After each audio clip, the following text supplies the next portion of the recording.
Okay. So welcome everybody to KMHA's Learn at Lunch.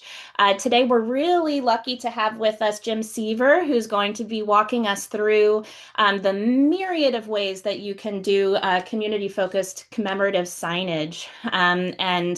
So he'll have lots of great things to share.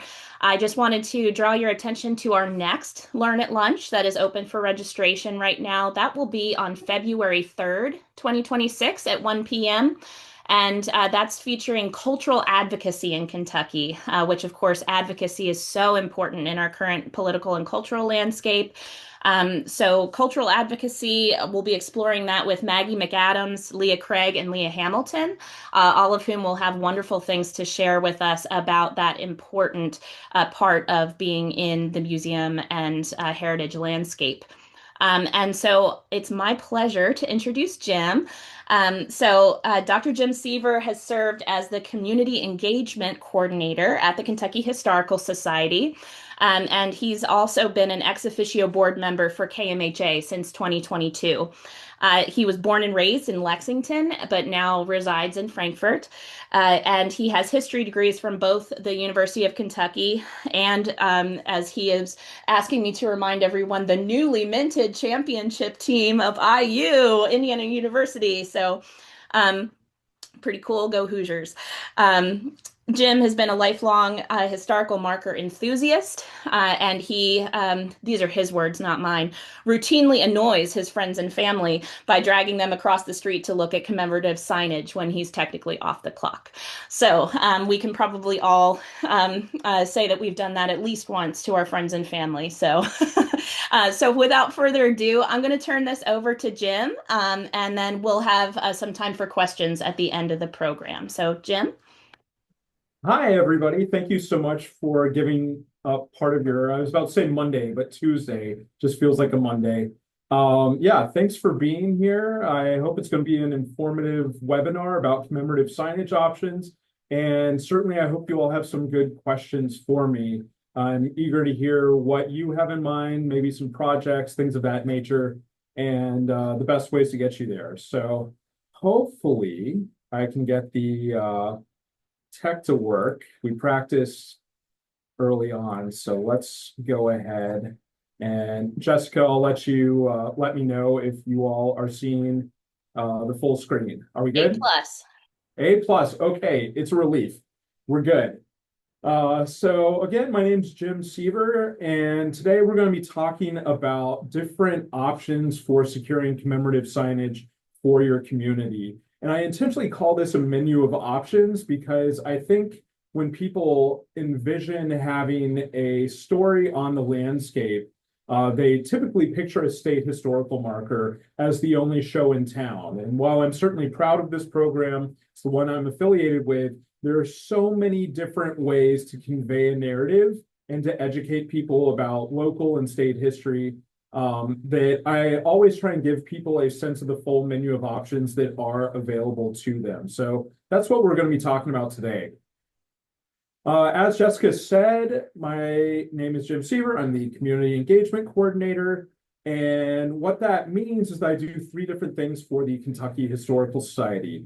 The first one is constituent relations. I always say that I have 4.5 million bosses across the Commonwealth. Any of them can find my contact information and reach out with a question. And it's my job, if I can't answer it, to hopefully connect them to the people who can. So I deal with a lot of that. I also manage our cemetery preservation initiatives, which is a topic for a different time. And then the thing that takes up the bulk of my time is our historical marker program. You can see me there next to one in Midway. It is the most iconic brand of the Kentucky Historical Society. Those are our history ambassadors across the state. So I'm really proud to be affiliated with that. I always let people know when they have an idea in mind for a historical marker or a plaque or something like that. Well, I should say the moment they find out I'm the one who helps manage that program, they will stop me even when I'm off the clock and say, hey, I want to pitch this to you. And they want me to issue a verdict in that moment. And I always make it known I am not the judge, meaning I don't get to choose what topics get approved for a state historical marker. The KHS historical marker program is community driven, meaning that members of the public apply to nominate topics for consideration, but I am not on the committee of approximately a dozen historians across the state who evaluate the many dozens of nominations that come in each year and select about 10 to 15 to advance to new marker status. So I always say I'm not the judge, I am the coach. I am the person who helps walk people through the nomination process, gives them some pointers on best practices, and then I have to sit back and keep my fingers crossed, just like you all, and hope that different nominations are successful. But I am not a voting member on that committee. I have to sit in the room quietly and listen and speak when spoken to.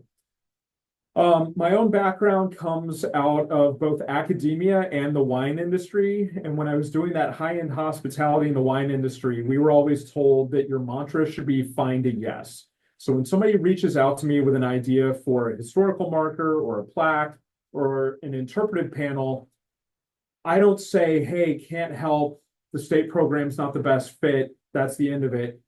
My goal is to help people connect to whatever way will best help them to tell those stories. So I try to find a yes, even if it's not the yes that people thought they were going to get when they initially reached out. So that's my guiding principle. So like I said, people contact me all the time, whether it's constituents or colleagues or even people I know outside of KHS, and they say, hey, we have an idea for a marker project. And when I ask them to explain it to me, you would not believe the number of times that I realized that they haven't actually sat down and mapped out what exactly their vision for that project is. So I always say, ask yourself a few key questions. You'll see there on the right, in terms of the two images, I have a program from the 1964 March on Frankfurt and a photograph of Martin Luther King, not too far from my own neighborhood here in Frankfurt during that event. Believe it or not, there is not yet a state historical marker for that. So if a member of the public wanted to pursue a nomination for that topic, I would probably sit down and say, okay, what in your mind would be the perfect way of telling the story? And what is the story exactly? Hopefully they talk about Martin Luther King, Jackie Robinson, Peter, Paul, and Mary, and these other leading civil rights figures coming to Frankfurt to lobby on behalf of a public accommodations bill, something like that. But maybe they haven't even really thought that deeply about the story yet. So again, make sure you know what story you're trying to convey, and then make it approachable to your intended audience. Think about who's going to be encountering this signage day in and day out. What kind of language should you use to make sure that they are connecting with it and that they understand it? And then what's the takeaway? What's the goal or objective that you're hoping for? If they come to Frankfurt and they see that story told on a state historical marker, how is that going to connect them to that place and the history that occurred there? Number 4 is a little more practical. What's your ideal location and what logistical concerns must be considered? Just because you want a marker or a plaque or an interpretive panel to go somewhere doesn't mean the logistics will always accommodate it. You want to be thinking about things like property ownership permissions and is there anything underground like a fiber optic cable or a gas line or a sewer line that would make it difficult to dig and install that? Do you need any permits from the local government to pursue a project like that for a sign? And then be thinking about project collaborators. Whose buy-in do you need? If somebody was pitching a marker nomination on behalf of the March on Frankfurt, I would really hope that they would check in with different groups here in Frankfurt, different leading social justice and civil rights organizations throughout the state of Kentucky today, and say, hey, this is a project we have in mind. What do you think? Are you willing to write a letter of support for this? Do you have any constructive criticism or feedback for me? How would you like to help with this project? So be thinking about partnerships and working together. And then finally, depending upon whatever form of commemorative signage you're looking at, be thinking about what you need to have in mind in terms of your budget or funding plan, because some of the options I'm going to outline for you today may potentially involve fundraising on your part. So again, make sure you have a good sense of what your ask is and what your project goals are before you dive into any of this work. And as I always like to say, there is a big menu of options. So you will see the late Joe Smiley there, who was the founder and longtime operator of Parquet Drive-In in Lexington. If you grew up in the Lexington area, you know that Parquet, which closed, I think, in 2022, was this iconic 1950s drive-in. And we're putting up a marker about this, hopefully this summer. And yeah, I wanted to highlight the fact that there's a big menu of options. There's so many ways to tell the story. And when local folks reached out to my office a couple of years ago and said, hey, we would like a state historical marker for this, one of the conversations we had is a state marker the best way to tell this story? And the more we talked about it and what that marker could and could not achieve, we came to an understanding on it. For example, putting a marker up at that site today is not going to come with any site protections or restrictions. The only thing still standing is the Parquet Drive-In sign that you see there, but all the other infrastructure has been turned into a car lot. So I wanted to make sure that the people who were nominating this topic for a marker understood that a state historical marker next to it was not going to stop the current landowner from making any modifications to that site. So again, we walked through all those different menu options that were available because there's not just one singular way to tell a story with commemorative signage.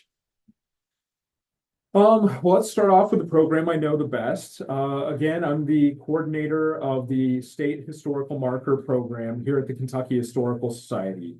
We've been operating this program as a state government since 1949. We are one of the largest marker programs in the nation. Off the top of my head, Texas and Virginia are the only two I know of that have more markers than we do. And you'll notice that I wrote there at the bottom, past performance is no indication of future results. Now, what I meant by that is in 2021, the guidelines and operating procedures for the State Historical Marker Program were substantially updated to make sure that we were following best practices and creating a sustainable program that will last long into the future. So just because a topic in your community got a marker in 1978 doesn't necessarily mean that that topic would be approved today. Make sure you're looking at the current program guidelines when you are deciding if this is the best fit for your topic. You'll see there on the screen that I wrote that the two things you really need to make sure you have if you are nominating a topic is a topic that even if it's somehow highly localized, it nevertheless connects with these major themes in state and or national historical significance. That it's not just a very niche topic without a lot of widespread support. You want a lot of community support. You want this groundswell of interest in making sure that that topic is commemorated. And I always let people know that we operate on a multi-year project timeline. So when somebody reaches out to me and says, well, we're having a dedication event next August if we get the topic because we want it to coincide with our 100th anniversary, I always explain that we cannot honor that because of our own production timeline. So if that is something that is important to somebody, I will connect them to other ways of getting commemorative signage that may be able to meet that deadline. I wrote most historic buildings today are not necessarily a good fit for this program. I can get into that later during the Q&A if that's of interest. The good news about the state marker program today is that there is no cost to applicants if the topic is approved. We wanted that to create a level playing field across the state where the quality of the topic dictated if it got approved, not somebody's ability to pay for it. So we operate exclusively with public funding set aside for us by the Kentucky General Assembly for that purpose.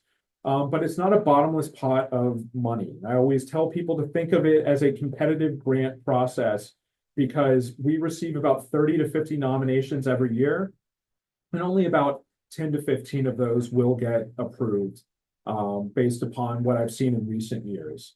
So just to wrap up this slide, you'll see the Pack Horse Library Project. That's a marker we put up down in Hyden and Leslie County a few months ago. That's a topic that really exemplified having community support and a lot of historical significance. It was a very well attended event, and it was very easy to see why this wasn't just a niche local topic, but something that had a much bigger footprint in state and national history. As I said, KHS will cover the entire cost for the design, manufacturing, and installation of new state historical markers. And our team and the team at the Kentucky Transportation Cabinet will help with all the logistics. Eventually, we'll also have a listing for a new marker on our database and in our phone app, Explore Kentucky History. Now, just a few things to keep in mind. As I said, it's highly competitive. There are certain topics that, according to today's project guidelines, just are not a good fit. And that doesn't mean they aren't deserving of commemoration in some way or some form of historical signage, but there's usually a better way to tell those stories than the state marker program. And I can talk about those topics at the end if that's of interest. KHS staff are the ones who write the text. So if you have a very specific narrative that you want put on there, we may not be the best fit because we're going to write the text ourselves to make sure it matches our standards and our style guide. I always say that the markers are not meant to do a lot of heavy lifting beyond simply being educational and sharing the history of Kentucky with its citizens and visitors. So if you're asking the marker to serve as something like a monument, a memorial, a public award or trophy or gift, or even advertising for a private business, we're probably not the best fit for you because that's not the goal of this program in its current iteration.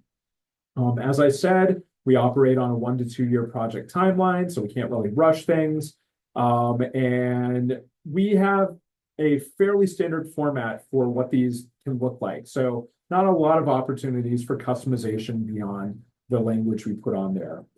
You can see another marker there in the images that we put up this past year in Paducah at the Hotel Metropolitan. That was a really cool event and a really cool topic. So shameless plug for the KMHA conference coming up this June. It will be in Paducah and we'll actually be visiting that remarkable site. So you can get some more details about that from Jessica and other folks and our website for KMHA. A few deadlines to keep in mind if you are interested in pitching a nomination during the 2026 nomination cycle of KHS's historical marker program. By February 15th, you need to submit an initial letter of interest to me if you do plan to apply. That letter of interest can be a very short email directly to me at james.seaver@ky.gov. And all I need in it is 3 very short things. The first one is the contact information for the person who's going to be in the driver's seat on this nomination and serve as the official point of contact. Obviously, we know that oftentimes these are team projects with lots of people helping with them, but I need a single person to be my representative for that, just because if you put too many cooks in the kitchen, it can get kind of wild. Second thing, what's the county where the marker would be installed if the topic is approved? And thirdly, I need a 2 or 3 sentence summary of the proposed topic. At that point, what I will do is I will send you a copy of the 2026 nomination packet, which is the application. That does not need to be mailed back to me until April 1st. So you have a little time to work on it. That being said, I always advise against procrastinating. You're going to want to start as soon as possible on this because these projects always take longer to accumulate than you would think. Okay, so we've covered the state marker program. Let's look at some of the other options that are available for telling a story beyond the KHS historical marker program. There's a really cool nonprofit organization based in Syracuse, New York, called the William G. Pomeroy Foundation.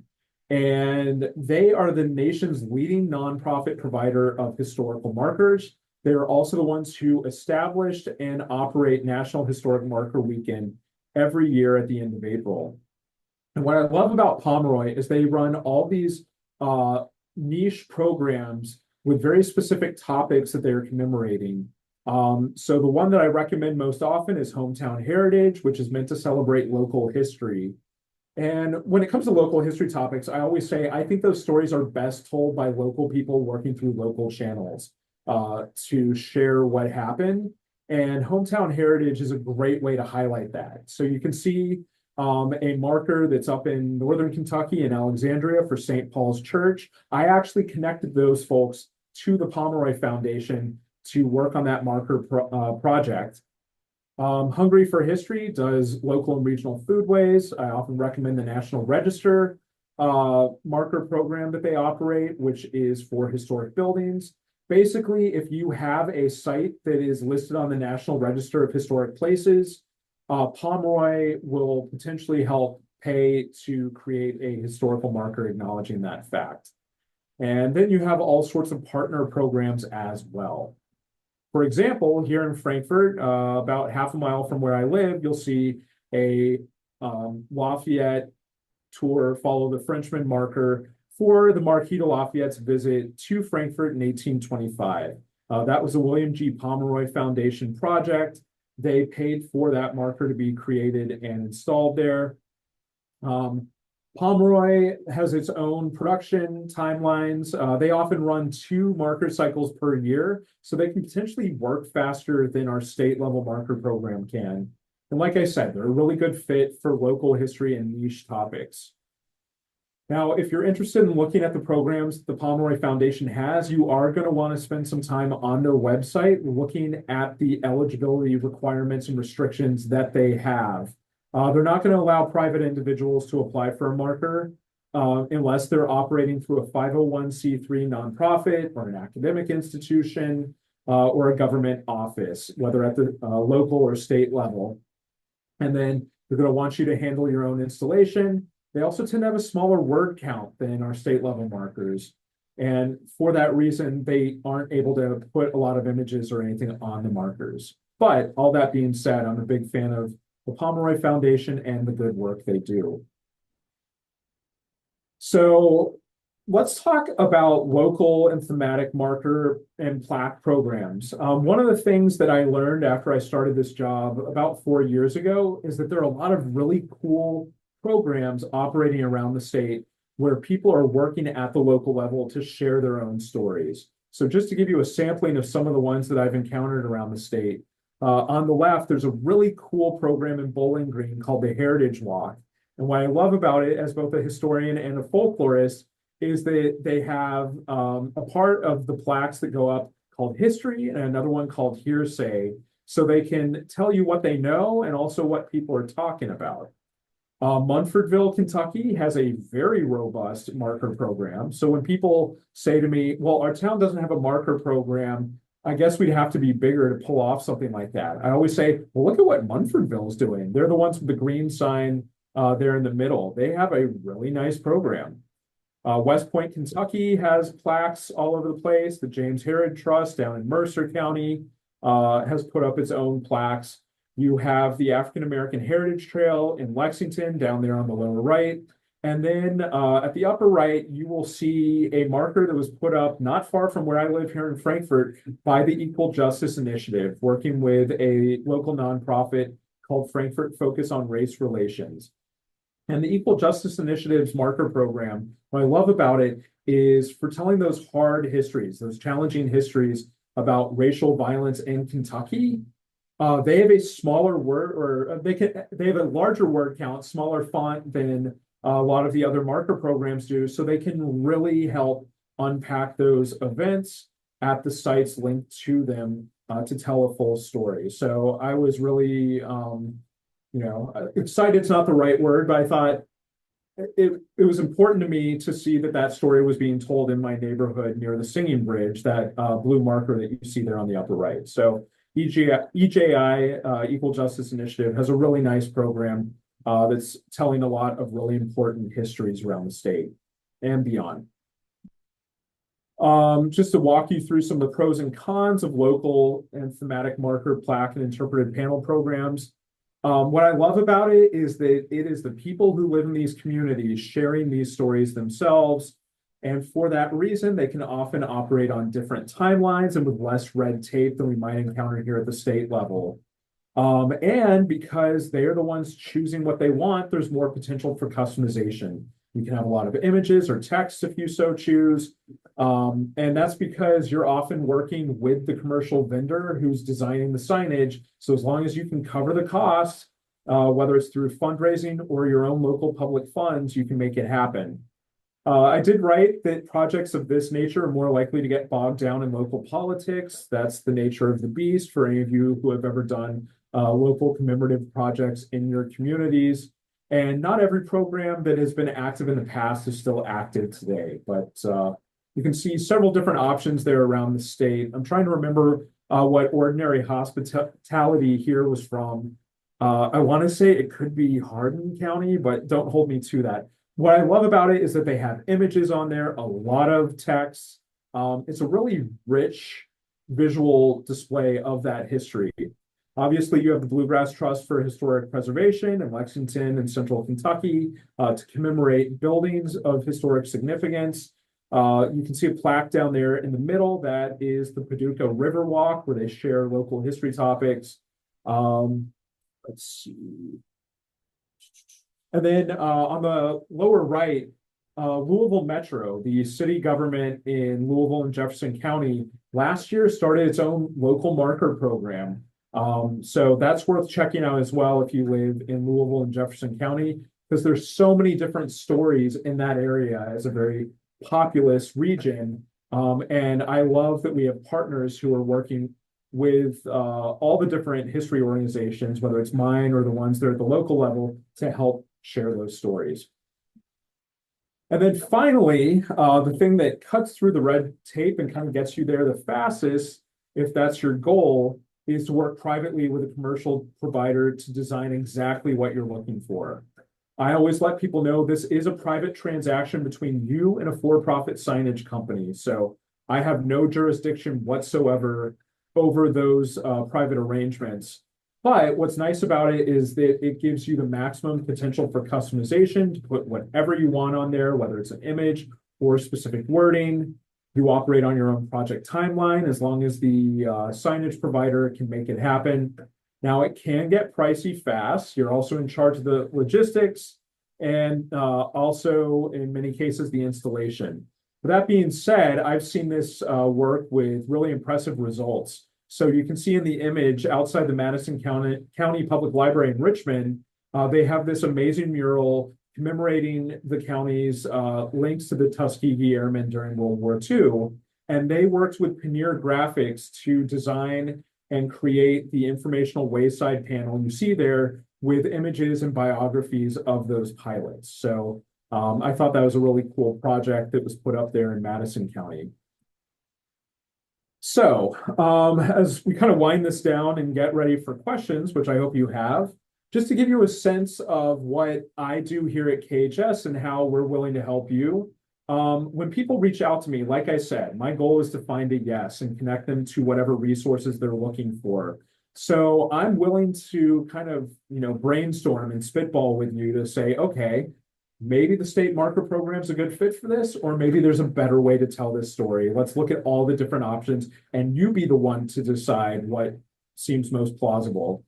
I can distribute several different resources. One of them is the 2026 topic nomination packet, which is the application for the historical marker program.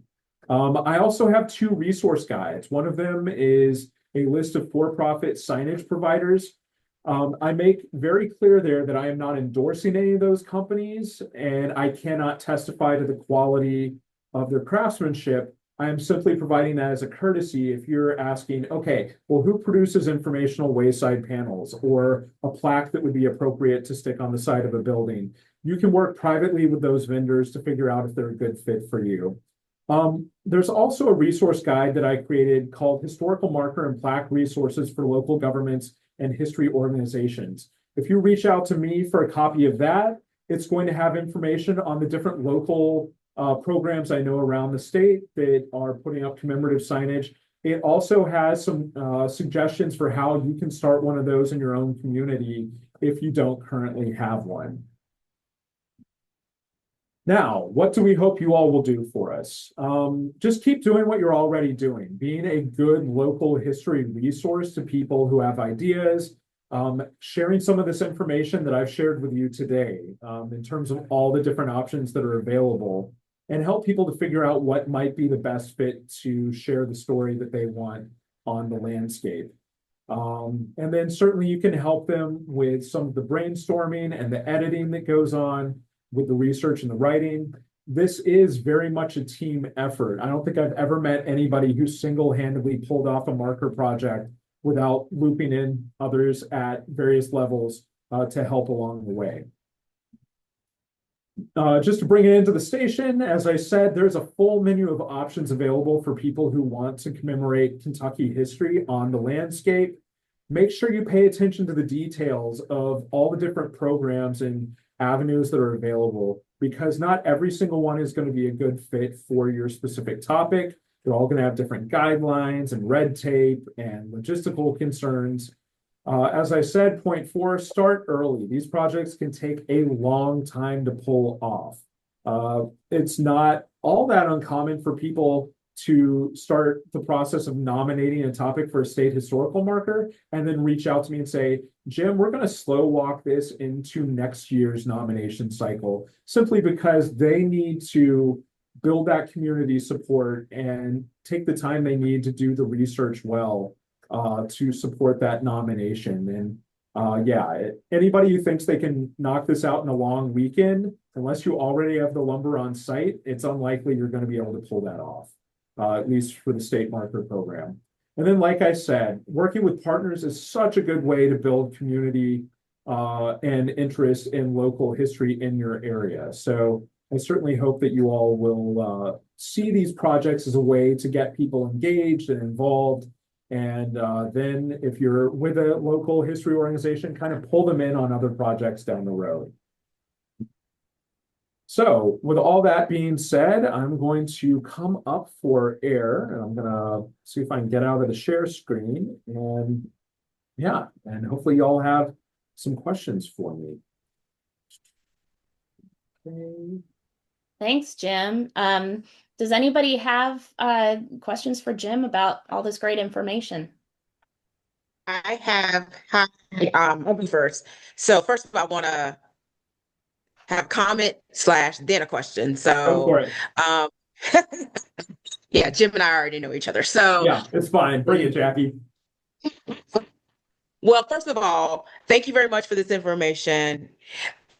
Um, for someone who's done 3 historical markers in another state, I second every last thing that Jim have said. So to the point for the last marker that I did, I legit moved to 2 different cities and I was still working on this particular marker. So it took this particular marker 2.5 years to get done. So Jim is not to say that Jim is lying, but it's total truth. That and then also I also agree it's a collaborative effort. And I had a partner, a colleague who was working with, and we still had to reach out to other people to help out. So again, it's definitely one of those things that is not a silo. But yeah, I really enjoy, it was a lot of, and it's a lot of work. Like as much as I enjoyed it, it was a lot of work. So I just wanted to re-emphasize what Jim have said for somebody who's been doing this, who's done this for 3 times already. Second, I more specifically, a question for you, Jim. Sure. It's something like you mentioned. I always keep forgetting that there's also. I don't I'm going to be very transparent. The other state was Ohio, and I don't recall Ohio having like local commemorative signage, in the state. And I just found out, actually through you that they actually do have here in Kentucky. And you mentioned because obviously I'm as you can tell, probably thinking about doing another one. I know that's really crazy after doing 3 already, but I wanted to, maybe try it on a local community level, and thinking about, my research, not research, well, my research and my job is ingrained in African American history, but I want to maybe think about, does the African American Heritage Trail, do they have something like that, or did I hear that wrong? So Lexington has an African American Heritage Trail that's put up these really cool wayside interpretive panels, mostly around downtown Lexington. Uh, Other communities may have them as well. If you're, I know you're based in Louisville, so if you're looking for something in Jefferson County, I don't know if there's a comparable program, but Louisville Metro has that local history program that they just created, and that may be a good avenue for telling those stories. right. And then also, when I came there for the Ohio Valley History Conference, and there was that was an equal justice initiative. Would that be something through, I would have to go through, them to talk about that particular sign, that particular commemorative signage? Yes, so you would want to reach out to the Equal Justice Initiative directly. I think they're based in Montgomery, Alabama. Yeah, they are. Yeah. They've actually worked on several marker projects throughout Kentucky, excuse me, and beyond. So, and like I said, what I like about that marker program, in addition to doing the work of sharing those hard histories, is the font is smaller, so they can really unpack the history of violence and racial violence and lynching and stuff like that in a way that a marker with a smaller word count can't do. EJI is also able to work into headwinds to a greater degree simply because they're a nonprofit. So yeah, some of the bureaucratic red tape that governmental organizations might encounter and some of the governmental politics wouldn't necessarily come into play for something like that. Awesome. Thank you, Jim. And then, like I said, I'll once I get the follow-up email, I'm definitely gonna look into those resources and see what might be able to fit into what I'm thinking I want to do next. So thank you. Yeah, and just to give a quick anecdote that kind of illustrates what I'm talking about. So last year, my office put up a marker on the courthouse lawn in Paris, Kentucky, Bourbon County, about the history of lynching in Bourbon County. Our local project collaborators were very on board with that. The county judge executive and local government officials thought it was an important story to tell at that site. So we had the local support we needed, and that was a really good fit for our state marker program. We're demonstrating that community support and the local assistance with logistics is key. Some years ago, somebody from a county in Western Kentucky reached out and he was seeking a marker about a lynching that happened on his county's courthouse lawn. And I said, okay, who have you talked to about this? What kind of local project collaborators do you have?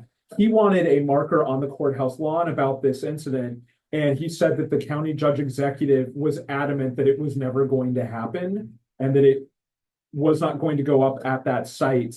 And because my program has to have a property permission from, whoever, before we put a marker at that site, I was like, this is a challenge. And that was a situation where I was like, EJI may be a better fit for this because they are a nonprofit and they may operate differently than we do.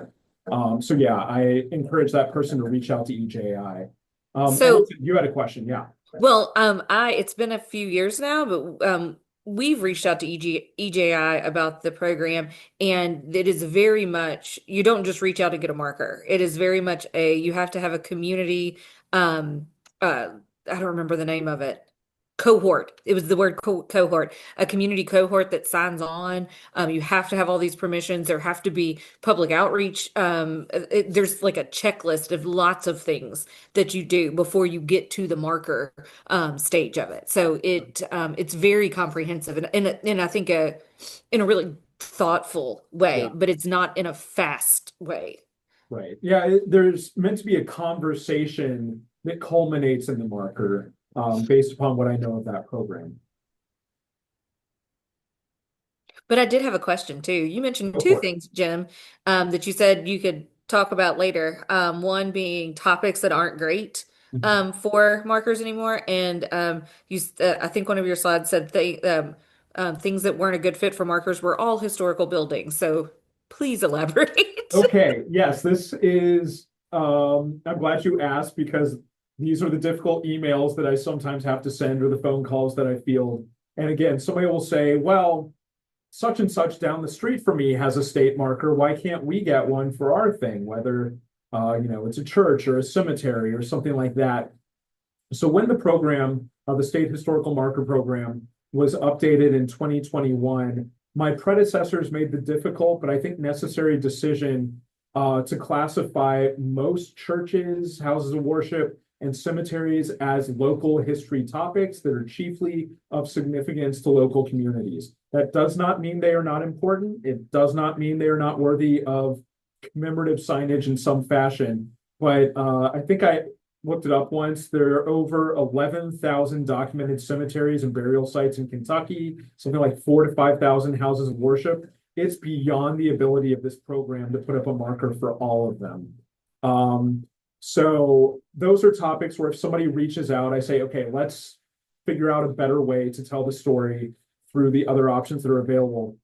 Now, I want to be very, very clear. This does not mean that we will not put up a marker adjacent to a house of worship or a cemetery. We absolutely can, do, and will. But if we're putting up a marker adjacent to a house of worship, usually the marker is telling a bigger story about religious history in Kentucky. It could be about key events, key individuals, key themes, rather than saying, Smith Chapel was built in 1902 and the architect was so-and-so and the windows were designed by this person. And that's a story that can be told, but this probably isn't the best way to do it. Same with cemeteries. We will put up a marker at a cemetery about a noteworthy individual buried there, but we're not going to put up a marker at a cemetery anymore saying, Smith Chapel Cemetery was established in 1847 and, that kind of thing. We will not put up a marker about a living individual, so please don't ask. It would be very weird to have them there at the dedication. We actually have a 15-year rule where somebody needs to be deceased for a minimum of 15 years before we will consider putting up a state marker about them. And I once had somebody reach out. They said that they wanted a marker for their grandmother who was turning 98.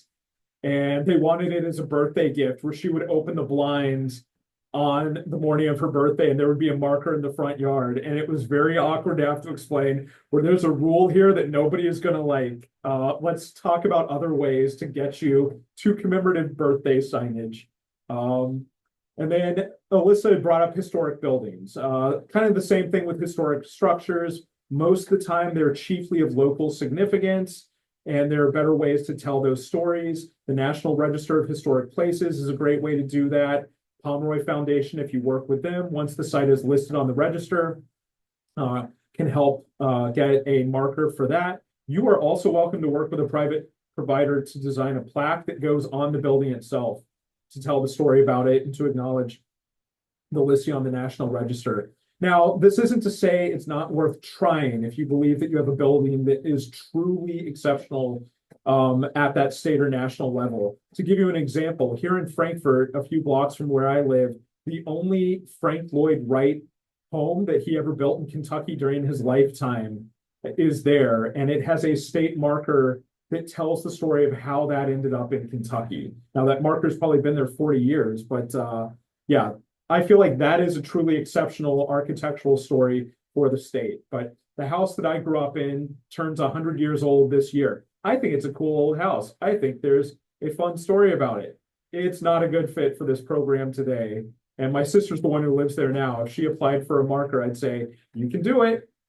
I'm not optimistic about how the committee is going to rule on that because you cannot demonstrate that this building has state or national level historical significance. Jim, I wondered if you could talk a little bit about letters of support and what some of the most effective strategies are for targeting who writes those letters of support and how you can be strategic about that process. Absolutely. If you're applying to the KHS marker program, you're going to absolutely want a letter of support from the current property owner or manager of the site that you are proposing putting the marker at. I always say I never want a situation where somebody looks out their window one morning and sees a state marker there in their front yard and they're like, I didn't know about this. Well, We're I mean, not gonna do that. uh, We're never going to put a marker in the ground unless it's a birthday present. unless it's a birthday present. Yes. No, we actually need that in writing that so and so says I own the property at, 123 Smith Chapel Road, and we support having this marker installed if the topic is approved. That's going to make the logistics so much easier for me on the back end if the topic is approved, because I know that the current property owner is willing to work with us to make sure it's situated well. So yeah, you're going to want the current property owner or manager on board. I would reach out to local elected officials, your county judge executive, the mayor, city council members, but also think about different affinity groups. Is there a local historical society, a genealogical society? Is there, a nonprofit that is linked to your topic? Do you want to reach out to scouting groups, school groups, veterans organizations, service organizations, anybody who has some sort of emotional link to that topic and is willing to go on the record and say, this is why this matters to me. This is why I want this marker or signage in my community. I always advise against doing petitions and fill in the blank Mad Lib style letters that people just fill out quickly, because those don't carry the same emotional weight as something where somebody has sat down at their kitchen table, maybe with a laptop, maybe with scratch paper, and just said, hey, my family is connected to this history and it's important to us that it's not forgotten.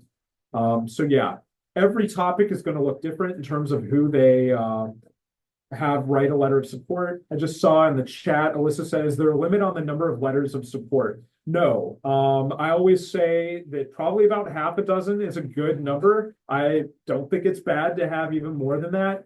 If you only have one or two, though, and they're from people who are, just really intense enthusiasts about your niche topic, that's probably not going to carry the same weight as, your local mayor or county judge executive or even state level elected officials saying, hey, this is a major part of our community's story. We'd like to see that commemorated with a state marker that helps us to share it. Yeah, I just saw be strategic with your letters of support.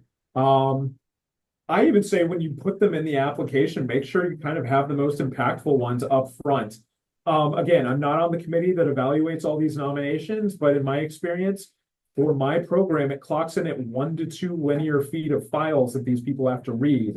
So you want to put yourself in their mindset, what's going to pack the most punch as they're looking through that. If there's a passage in either the letters or the research or something else that's very impactful, highlight it, because the eye is naturally going to hone in on that. The worst thing you can do is throw everything that you've ever dug up and the kitchen sink at a nomination, because it kind of muddies what story you're trying to share. I've actually had a past committee member say to me, what's the thread we're pulling here? They submitted 250 pages of documentation for a marker that would have 125 words on it. We don't even know what story we're trying to tell here. And that topic was not approved. The state level program at this point has a highly suggested cap of 75 pages for all the paperwork. Now, if you hand us 76, are you in trouble? Probably not. If you hand us much more than that, yeah, the committee is going to be like, this person doesn't know what they're asking for, and they're probably going to ding that for that reason. I'm actually going to take advantage of the fact that we have a successful topic nominator on this call right now.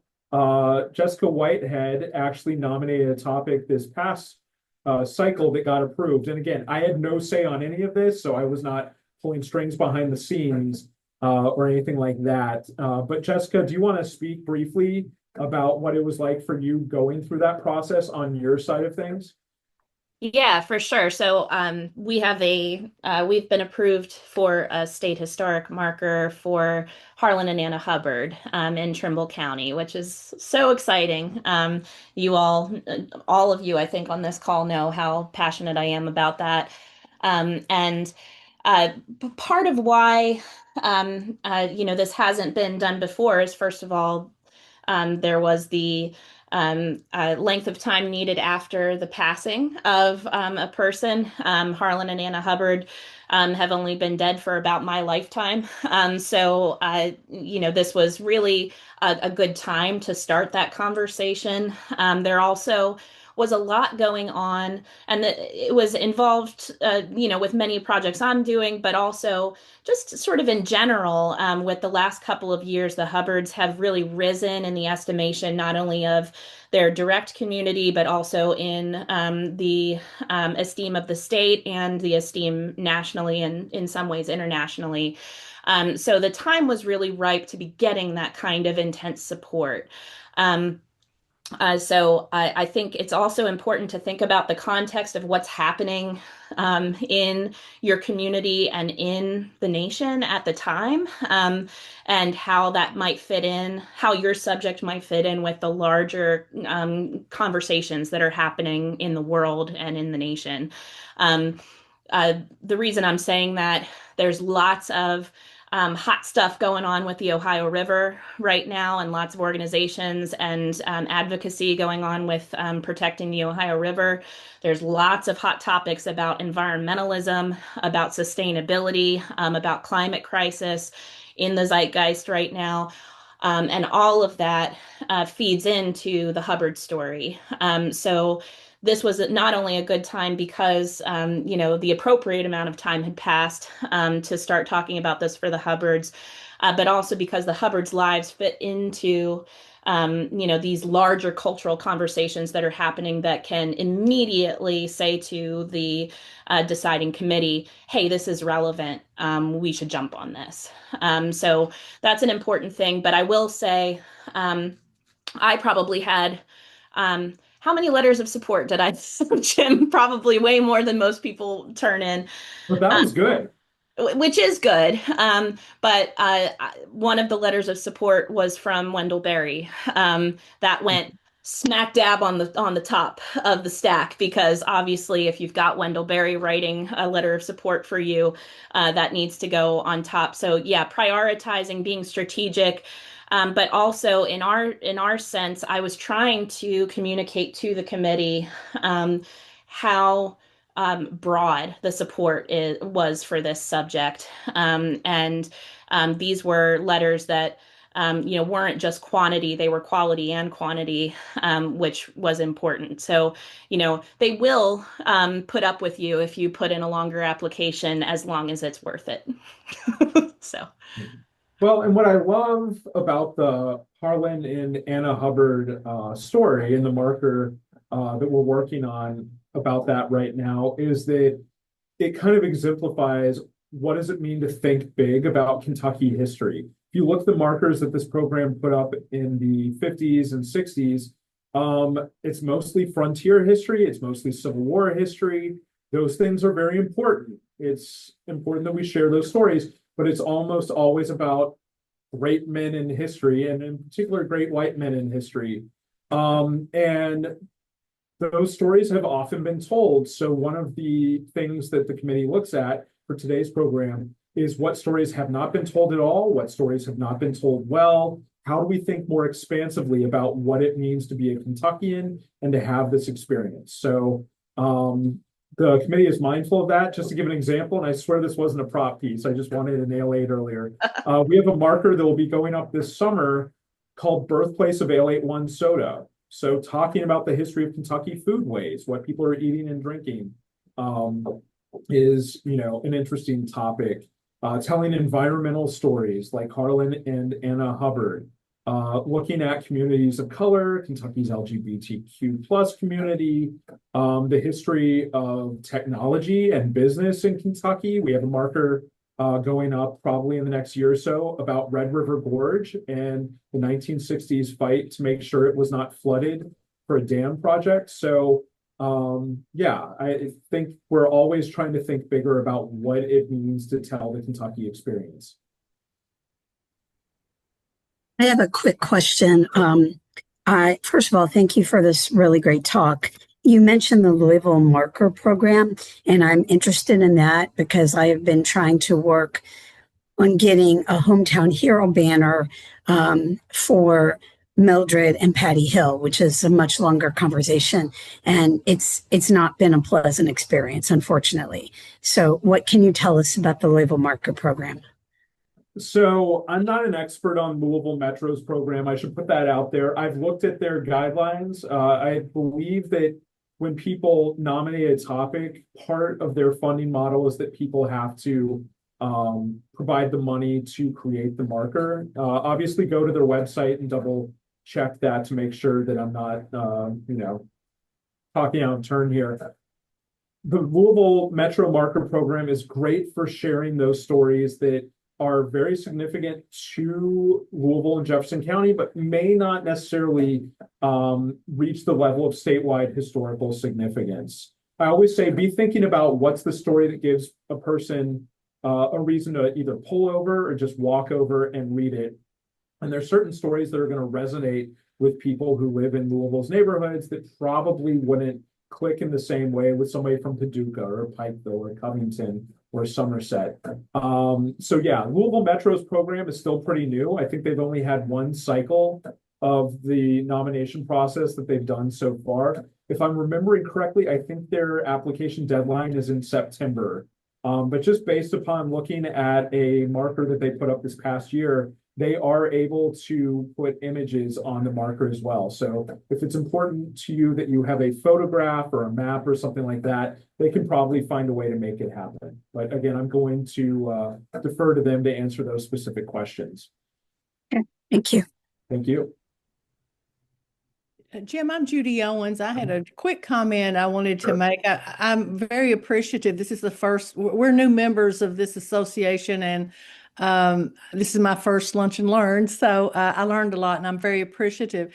I just wanted to throw in one thing real quickly. There's a church near the Scott-Fayette County line, Bethel Presbyterian Church, and it's a very historic church, and might have come under the topic that you're thinking of is this significant in any way besides the local community?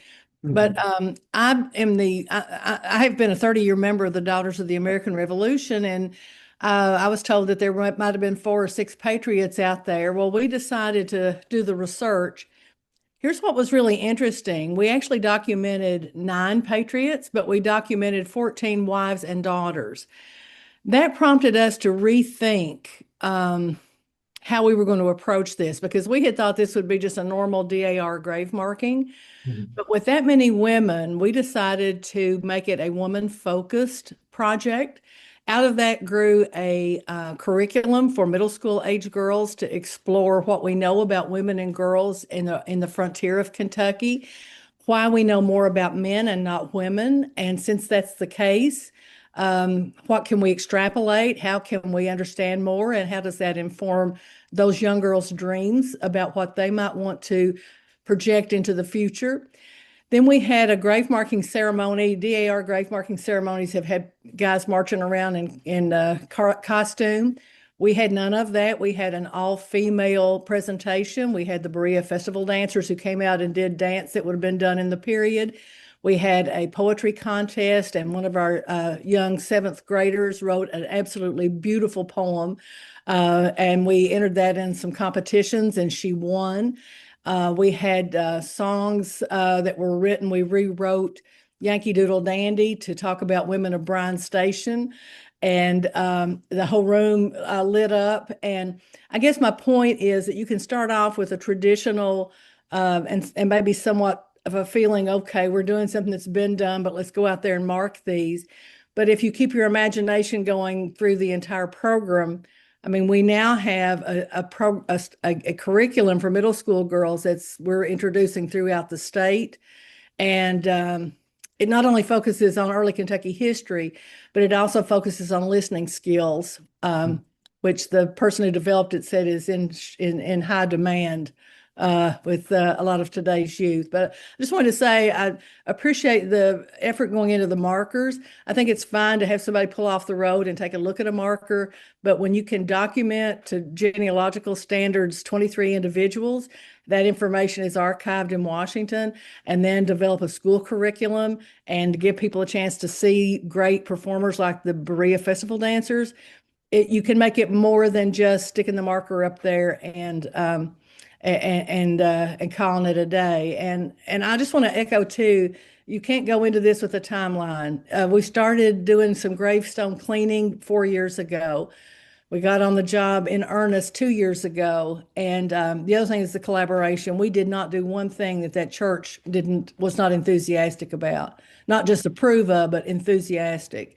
And I think that made a big difference. But thank you for what you're doing. And I'm certainly going to use and share the information I gained today. Sure, and thank you for all that you've been doing. And what I love about the story that you just told about your work with the DAR is you're doing exactly what I think markers, plaques, interpretive panels are meant to do, which is be the start of a longer conversation about Kentucky's past.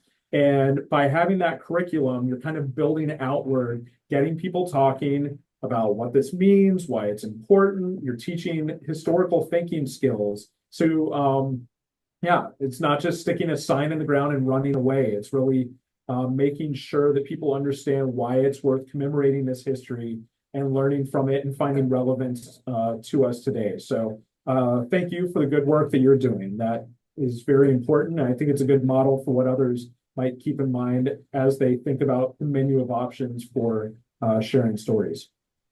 Thank you. Thank you.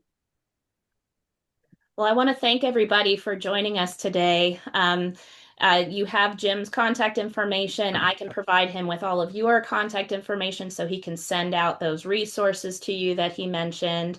And just don't forget that KMHA is here for you, and we've got all kinds of ways that we can help advocate for you and help you get the resources you need to do whatever it is that you want to do in your community to promote history and culture. So please also feel free to reach out to me or any of us on the KMHA board and start those conversations. Hey, can I make two quick sales pitches? One, again, the conference is coming up in June in Paducah for the Kentucky Museum and Heritage Alliance. I will be there. So, if you want to pull me aside and say, hey, we have an idea, we want to run past you, that's a thing. I also want to make a shameless plug for the KMHA mentorship program. One of the things that you can reach out for guidance on is commemorative signage projects. And let's be honest, I think I'm the one who probably will end up consulting on that. It probably would be a conflict of interest if you were reaching out for guidance specifically for a state marker. But for other ways of sharing stories, I think, I could be a good resource for that. And even if you just want to have a more informal conversation with me about commemorative signage projects, again, I spend a lot of my time on email and my phone, and it's a service that I provide to the constituents of Kentucky, and I'm happy to do it for you too. Well, thank you all for giving your time today. This has been recorded, so this will be available on our YouTube channel. It will also be available on our website if you need to check back in and see the information again or hear this conversation again. And then again, we'll make sure that you have Jim's contact information and he has yours so that he can share those resources he mentioned. But I hope you all have a great rest of your day, and thank you so much for supporting KMHA. Bye, everybody. Thanks, everybody. Thanks, Jim. Thank you.